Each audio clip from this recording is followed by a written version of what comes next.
Career చూస్తే ఎక్కడా గూడా ఒక కాంబినేషనల్‌గా వర్క్ చేయాలనే ఆ తహతహలు కనిపించవు. మంచి పాత్రలు చేయాలి.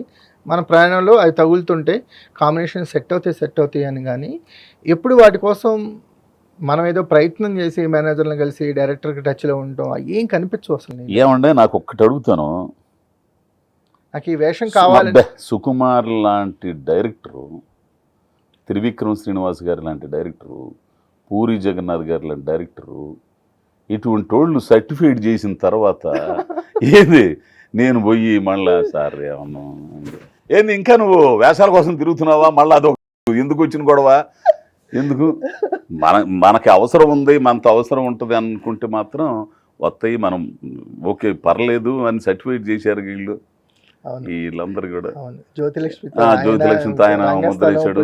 అసలు దాంతో అయితే ప్రస్థానంతో అయితే అసలు ఆయన కట్టాదేవ గారు అసలు సుకుమార్ గారు కూడా చాలా ప్రేమించి రాసిన క్యారెక్టర్ మీది. అసలు ఆ సెట్ లో కూడా ఆయన బాబోయ్ ఆయన లైఫ్లో నా లైఫ్లో ఉన్నారు, కానీ ఆయనలా ప్రభావం నా జీవితాన్ని ప్రభావితం చేసిన వ్యక్తి మరో వ్యక్తి లేడండి. లైఫ్ అయిపోయిందుకున్న టైంలో అతను ఇచ్చిన భరోసా అదొక అద్భుతం. అంతే, సుకుమార్ అనే అతను మనిషి అద్భుతం, అట్లా ఉండింది. ఏంటి బాబాయ్ ఒకసారి రీకాల్ చేసుకుంటే గుంటూరు కారం ఆ కాన్వర్జేషన్ ఉంటుంది కదా, నువ్వెవరు అంటే నేనే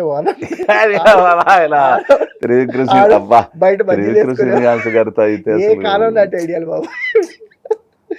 అయ్యో అసలు ఆయన భలే త్రివిక్రమ్ గారితో అయితే నన్ను బాగా ఇష్టపడి, నువ్వు నిన్ను ప్రేమిస్తున్నాను బాబాయ్, నువ్వు నన్ను ప్రేమిస్తున్నావా అని అంటాడు. ఒక నడిచే పెద్ద గ్రంథాలయం, ఒక పెద్ద ఇది ఆయన అసలు విద్వత్తు, ఆయన ఇది ఆయన దగ్గర అది ఒక రకమైన గ్లో కనపడుతుంది తెలుసా మనకి. ఆ మనిషి దగ్గర తత్వవేత్తలకి కొంచెం ఉంటుంది కదా, గ్లో కనపడుతూ ఉంటుంది అసలు ఆ మనిషితో మాట్లాడుతున్నా. కానీ వీళ్ళందరూ త్రివిక్రమ్ గారు కానీ, పూరి గారు కానీ, ఈయన కానీ, సుకుమార్ గారు కానీ కొందరు అంతే. మహేష్ బాబు గారు ఇప్పుడు అదే మనకేం తెలియదు తెలియదు కానీ ఏంటి బాబాయ్ ఎలా ఉండేది గుంటూరు కారం సెట్స్లో మహేష్ బాబు గారితో వర్క్ చేసి?